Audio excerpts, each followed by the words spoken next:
In the last part, we saw how Cheonan and Muqiang are about to expose Jiang for stealing the papers, but they chose not to, and Muqiang responded that it was her, and explained that since all the other restrooms were locked, she used the one near the principal's office.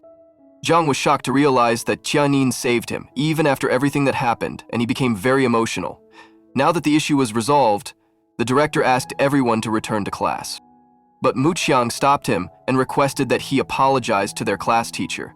Although the teacher said it wasn't necessary, the director still apologized and admitted that he shouldn't have spoken so harshly or accused the students without reason. The teacher forgave him, and everyone returned to their classes, except Jiang, who stayed back, overwhelmed with guilt. Later, the Taekwondo members were seen studying together, determined to score above 30 marks no matter what. Seeing their dedication, Muqiang felt proud, and even the teacher was pleased. But when Muqiang stepped out briefly and returned, she found them all asleep from exhaustion and couldn't help but laugh softly.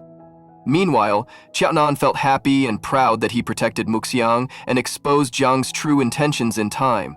He thought to himself that he was truly intelligent. School beauty Amy noticed him and told her friend that this time, she wanted to invite Muqiang to her birthday party too. One of her friends disagreed, pointing out that only famous people usually attended Amy's parties and Muqiang didn't fit that group. However, Shin, who was now friends with Muqiang, insisted they invite her because she was special. Her friend reminded her how she used to bully Muqiang the most, but Shin replied that it wasn't the case anymore, and Muqiang was now a good friend. Amy handed the invitation card to Qiaonan, who happily accepted it, saying he was in a good mood and would take it. Amy asked if they were friends now, and Qiaonan responded affirmatively. Shin, watching Muqiang from a distance, commented that she was actually pretty cool now. After Amy left, Jiang approached Muqiang, who was standing with An Sunfan, and asked to speak to her alone. He apologized and admitted that she was always kind to him even though he tried to frame her. He said he felt like a terrible person, but recognized that both she and Qiaonan were genuinely good people for not exposing him and instead saving him. Muqiang responded by saying that he was a member of their club now, and she couldn't leave him in trouble. Jiang then confessed that he was jealous seeing her close to Tianan and admitted that he liked her. But he also knew he wasn't worthy of her and decided to step away, asking her to take care of herself. Muqiang stood there stunned, realizing she didn't know Jiang had feelings for her. The scene then showed Muqiang walking home, where Qiaonan was waiting outside. She scolded him for not informing her, pointing out that if her father had seen him, it would have raised suspicions. Qiaonan reassured her, saying her father wasn't home, and showed her the invitation card. Muqiang was shocked and asked if it was really meant for her and if Amy actually invited her. Qiaonan confirmed it. They entered the house and began chatting. Qiaonan shared that he had been to Amy's parties before, but had never seen Muqiang there. Muqiang explained that Amy never invited her before. Qiaonan said they would go together and that he would receive a digital invitation as well. Muqiang teased him by asking why he needed her when everyone seemed to like him now: Jiang, Shin, Amy. Qiaonan replied that everyone liked her too, including his dad, stepmom, and even Ryu. Then he playfully asked if Ryu was drowning on one side and he was drowning on the other. Who would she save? Muqiang scolded him for asking such a silly question, but when he insisted, she finally said she would save him first. That made Qiaoyan extremely happy. Muqiang added that Ryu knew how to swim anyway and also mentioned that she once saved Qiaoyan in a dream. Qiaoyan asked when that was, and Muqiang said it was the night their souls got exchanged. She saw him drowning in that dream, his legs stuck in the grass, and she pulled him out. Qiaoyan was shocked and said he had the exact same dream that night. Both were surprised and wondered if their souls got exchanged because of that shared dream. They then decided to research further and discovered that to return to their own bodies, they needed to see the same dream again. Muqiang wondered how they could manage to share the same dream again. Qiaocong, who had feelings for her, used the opportunity and suggested that they start dating. He said that by spending more time together, going out, hanging out, they might naturally become closer and increase the chances of dreaming the same dream again. Though Muqiang was hesitant since she never dated anyone before, she realized that he made a valid point, so she agreed to date Qiaonan. He got excited and suggested they go shopping for a present for Amy's birthday. He showed her a shopping card and said it would make things easier. The next day, they reached the mall. where Qiaonan explained that when people dated, they went shopping together, did activities together, and shared everything. Mu Qiang, staring at a dress, said she didn't even know what Amy would like, and mentioned that it was her first time buying a gift for someone. Cao Nan started thinking to himself that bringing Mu Xiang there was just an excuse, and that he had actually brought her out to take her shopping. They entered a shop, and Qi Yanan began browsing through dresses for himself, and insisted that Mu Xiang buy something too, although she kept refusing. Qiaonan tried on various outfits and came out to show them to Mu Xiang, but she didn't like any of them because they didn't match her style. When Qiaonan stepped out wearing a slightly revealing dress, Mu Xiang disliked it even more, as it was far from anything she would wear herself, and she wouldn't allow Qiaonan to wear something like that either. Qiaonan ignored her completely, so Mu Xiang decided to teach him a lesson. She went into the changing room and came out wearing an extremely odd outfit, looking exactly like a girl, and began teasing Qiaonun by asking if she looked pretty. Qiaonun glared at her angrily and realized that messing with her would only lead to public embarrassment. Quietly, he went back inside to change into more appropriate clothes. On her end, Mu Xiang also shot him a sharp look and returned to the changing room. Later, they went to eat noodles. Mu Xiang didn't let Tia Onan eat spicy noodles and removed all the spicy ingredients from his bowl. Annoyed, Tia Onan added all the spicy toppings and sauces into her bowl instead, saying he could eat spicy food and believed she would enjoy it too. When Mu Xiang tasted them, she ended up liking them a lot. She looked at him with a happy expression and quickly finished the whole bowl. Until then, she had only eaten boiled food due to her health issues, so eating spicy food for the first time felt amazing. Seeing Mu Xiang happy brought joy to Qiaonan as well. They then went to watch a movie. However, Mu Xiang began feeling uncomfortable seeing all the couples around them. She told Qiaonan that the atmosphere didn't feel right and suggested they leave. Qiaonan refused, saying that couples usually spent time like that. In his mind, he had brought Mu Xiang to the couples section on purpose, thinking that if she got emotional and cried, he would get the chance to comfort her.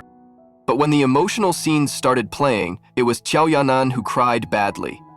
Mu Xiang told him to rest his head on her shoulder and even gave him popcorn to calm him down. That helped a bit. After the movie ended and they stepped out, they heard a host inviting couples to play a game called Draw and Guess. At first, Tianan refused, saying he'd never play such games, but in the next moment, he was already on the stage with Mu Xiang.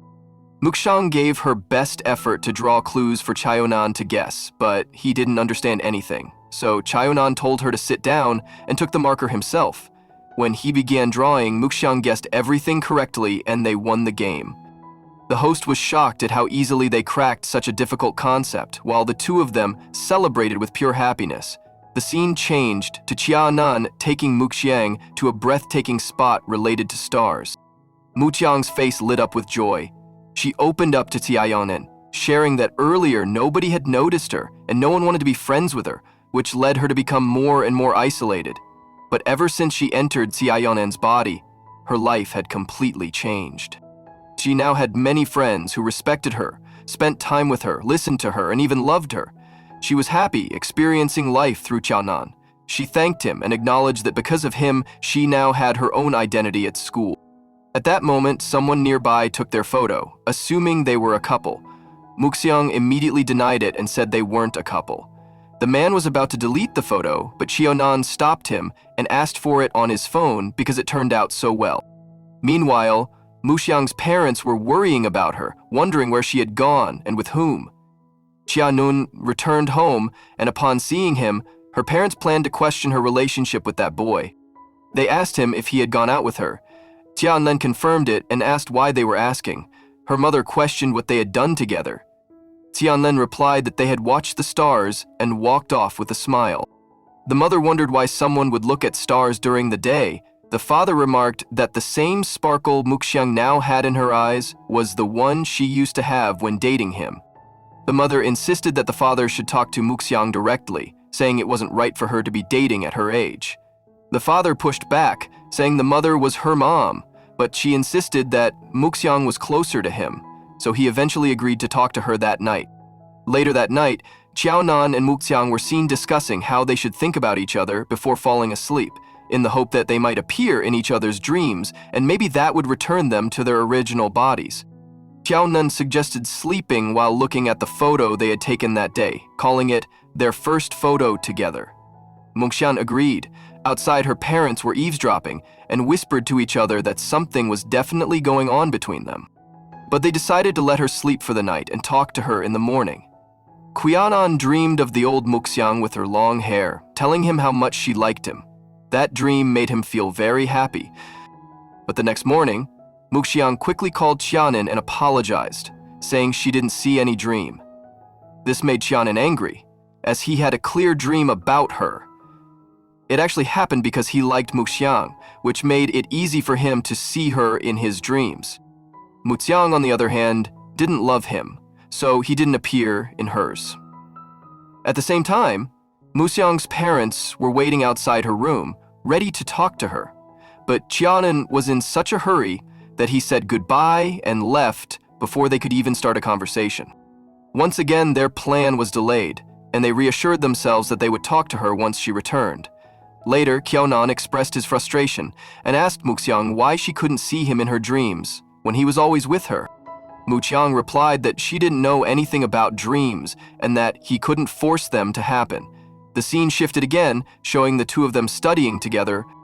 Qiaonan subtly gestured to Muxiang during class not to go anywhere afterward and to meet him in the canteen. She agreed.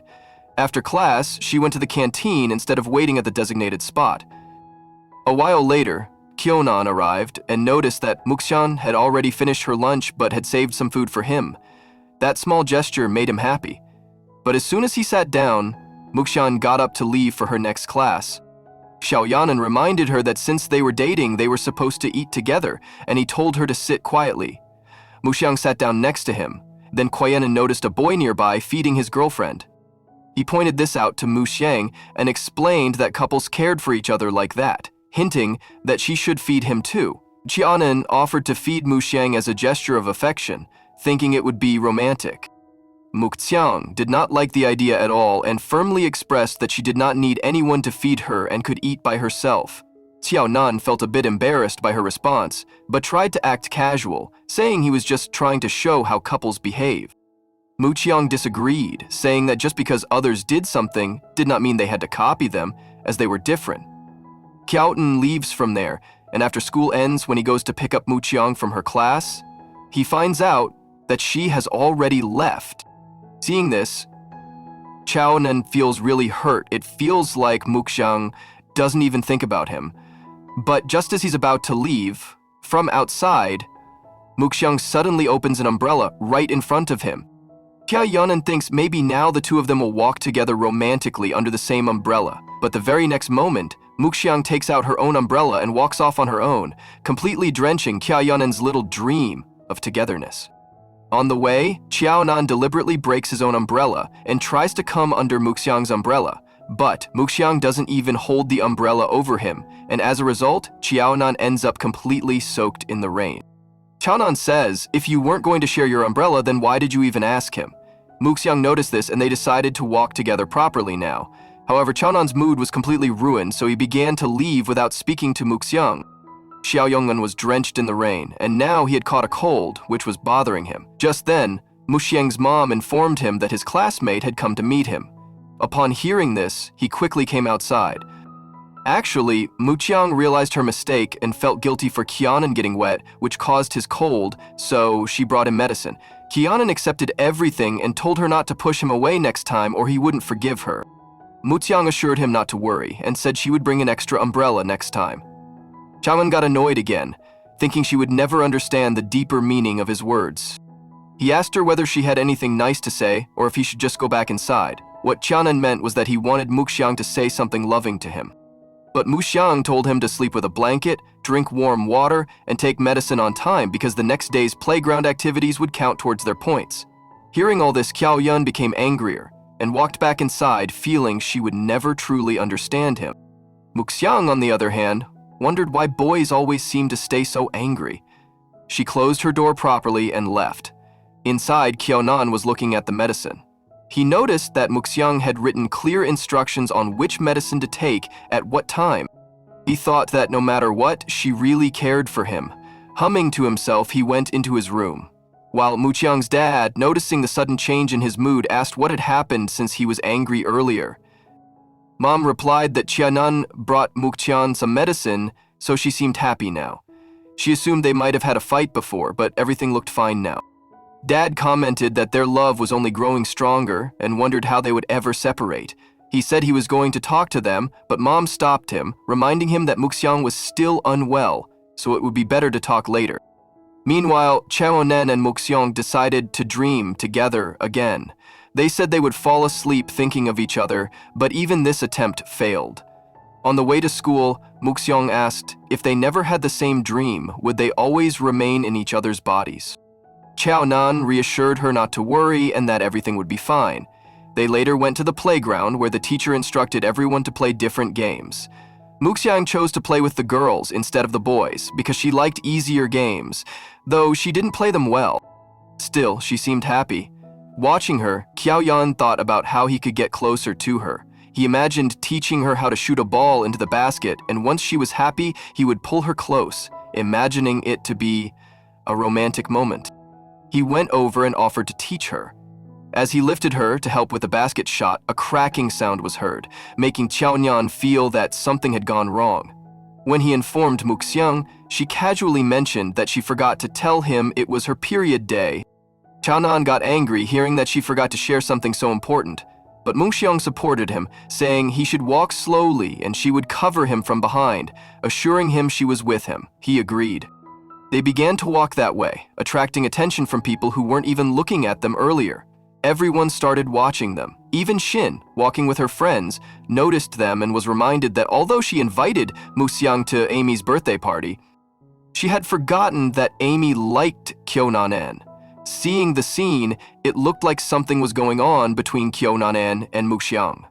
Xin admitted she had forgotten about Amy's feelings, but decided to deal with whatever happened. Then, Muqiang was outside the washroom, telling Qiaonan to wait while she got pads from the music teacher. Qiaonan refused, asking her to consider his image. He reminded her she was in a boy's body now and should go to a faraway convenience store where no one could see her. Muqiang agreed and sneaked into a distant store. At the counter, the sales lady gave her some suggestions. Muqiang told the lady she already knew everything and asked her to hurry. The counter lady was shocked, wondering how this boy knew so much. But Muqiang thanked God that no one had seen him, only to realize that Lin and Ming had been watching him the whole time. They figured out that their boss must have gone to get things from Muqiang, assuming they were dating. They even laughed about how much their boss had changed. While returning to school and discussing this, a student overheard them.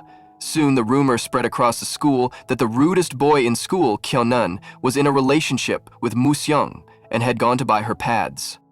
As usual, people exaggerated the story, saying they might get married right after school, their parents were already ready, maybe they were already living together, or even expecting a baby. Muqiang got fed up with these rumors and yelled that everything was a lie, but Qiaonan stayed calm and asked why she was bothered, saying people could think what they wanted. He added that they even looked good together, which made people believe the rumors even more. Muqiang didn't accept this so easily. She gave Qiaonan several warnings and told him that rumors should be tackled with more rumors. If he didn't listen, she would admit herself to a mental hospital. Qiaonan had no choice but to agree. Then, Muqiang pretended to be injured on the eye, and upon seeing her, Ling and Ming asked her to name the bully so they could deal with them. She said it was Muqiang who hit her, but begged them not to tell anyone because from now on, she had made him her servant and little brother. Both were stunned and went into shock, wondering how their Taekwondo champion, feared by the whole school, ended up getting hit by a girl. They worried about the reputation of their club. Later, in the canteen, Qiaonan was having lunch while Muqiang acted like his servant, handing him everything so he faced no inconvenience. She even brought him his favorite home food and fanned him while he ate so he wouldn't get tired. Everyone was completely shocked, especially the Taekwondo club members who couldn't believe what they were seeing. Then, on the playground, when Qiaonan was with Xin, Muqiang came over with bottles of water. Qiaonan gave one to Xin and kept one for himself. He told her to go get snacks too. Xin, amazed by how Muqiang was bossing Qiaonan around, noticed that she couldn't open the bottle. Qiaonan quietly opened it for her without saying anything. Seeing this, she began to forget Zhang and started getting impressed by Qiaonan's manly gesture. Just like the dating rumor had gone viral, now the new rumor was that Qianong wasn't dating Muxiang, but was actually her servant. At that time, Qiaonan had gone to buy something for her, and they had heard that Muxiang often hits Qiaonan, which is why he stays scared of her. Also, he has started considering Muxiang as his elder sister. Meanwhile, her friends were also discussing how Muxiang had become the strongest student in school. Meanwhile, both Qiaonan and Muxiang were on the rooftop. Muxiang was extremely happy that all the rumors had been cleared. But poor Qiaonan was in shock, wondering what she had made him do. His reputation in school had been ruined. Earlier, no one dared speak nonsense in front of him, but now, because of her, he felt like a weak little kitten. Muxiang assured him that once their bodies switched back, he would go back to being the school's charming prince again. But Qiaonan, overwhelmed with anger, started crying and shouting loudly. Later, wherever Qiaonan walked in school, all the girls started showing him respect. One student even offered to do his homework. When Xin arrived, she told him that he had become the idol of all the girls in school. Hearing this, he sulked. But then Xin asked when Muxiang would stop pretending to be his sister, because she knew that Muxiang actually liked him. Qiaonan was shocked to hear this and wondered how Xin had figured it out. Then the scene shifted to home, where Qiaodan was exercising, and Muxiang messaged him asking whether she should wear a particular brooch with her dress for the big party the next day. Qiaonan felt impressed, thinking that a girl wanted to dress up according to his preference, so he said yes. But when Muxiang told him that his brother had helped her choose it, he got very upset and told her that if she wore that brooch, he would never talk to her again. Muxiang agreed not to wear it, but made him promise that he would get ready properly for the party, like a girl. He agreed. The next day, an expensive car stopped in front of Muxiang's house. As she stepped out, Qiaonan also came out, looking completely different. He had worn a wig to make his hair long. Seeing him, Muxiang started complimenting him, and he complimented her too. They were both enjoying each other's company when their parents saw them and got worried, wondering where the two were going. Even the landlord was surprised to see Qiaonan arriving in such an expensive car. Meanwhile, the compliments between Qiaonan and Muxiang continued until the parents arrived. When Muxiang greeted them as mom and dad, they were stunned. Qiaonan quickly corrected himself and said he meant uncle and aunt. They then explained that they were going to a birthday party. The parents calmed down a bit, knowing that other people would be there too. Before leaving, they warned Cha Yunyan not to drink and told Muxiang not to sit beside him, seating her in the front near the driver instead. Then the scene shifted to Amy's birthday party, which had been beautifully arranged. Most of the school students were present and enjoying themselves. Amy was welcoming guests when Jiang stopped upon seeing Xin, showing a bit of interest in her. Suddenly, someone shouted that Boss Qiaonan and Miss Muxiang had arrived. Everyone turned to look at them, amazed at how different Muxiang looked. Qiaonan felt happy hearing the compliments, but Muxiang felt nervous. Sensing this, Qiaonan held her hand and told her not to be afraid. Amy didn't like this at all, as she had liked Qiaonan since childhood and couldn't bear to see him with someone else. Qiaonan wished Amy a happy birthday and gave her a present, followed by Muxiang. Amy was shocked, as it was the first time Qiaonan had ever brought her a gift. Then Qiaonan went aside, looking for a good spot, when Xin approached him and asked if he was planning to confess his love today. He said yes, but told her to keep it a secret. Once he walked away, Xin remarked that Muxiang was truly cool and brave. Meanwhile, Muxiang, who had come mostly for the food, was busy tasting everything. Qiaonan came up to her and asked if she was enjoying herself. She said yes, and added that it had always been her dream to attend a birthday party like this. She wished she could celebrate her own birthday this way someday. Qiaonan told her he would remember that and lovingly placed his hand on her head. Muxiang was shocked and asked what he was doing. He quickly pulled back and said it was nothing, just something he had learned from her dad, who often did that to him. Then the scene cut to Amy blowing out the candles and making a wish while everyone shouted birthday wishes. Qiaonan was eagerly waiting for the cake cutting to end so he could propose to Muxiang. Just when the cake was finally cut and he was about to take Muxiang aside to confess his feelings, another character suddenly entered, someone calling out Qiaonan's name loudly. This person clearly didn't like Qiaonan, and the feeling was mutual.